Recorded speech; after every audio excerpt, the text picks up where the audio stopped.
Mga bay, dahil curious na naman tayo, meron tayong sisilipin ngayon. Alam niyo ba yun kung ano yun?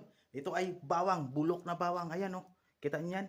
Sisilipin natin ngayon sa microscope. Tara.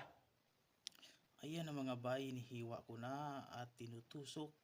Ayan at nilagay sa slide. Tapos pinailawan, tapos sinilip at nabungan ko na merong kakaiba. Ayan, nakita niyo yan? O diba? Kakaiba.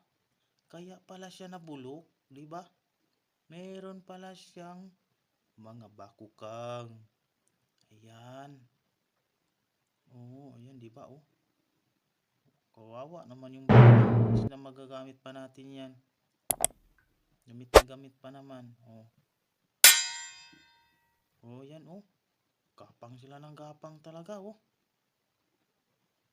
Kinakain pala nila, kaya pala, no? Kaya pala nabubulok yung bawang. Sila pala yung mga kumakain. Ayan mga guys, kung nagustuhan nyo yung video na to, so ako po ay humihingi sa inyo ng tulong, paki-follow po at paki-share ng aking video. Pero kung hindi naman nyo nagustuhan, kahit like lang. At may naka-follow dyan na o diba? Ang ganda, no?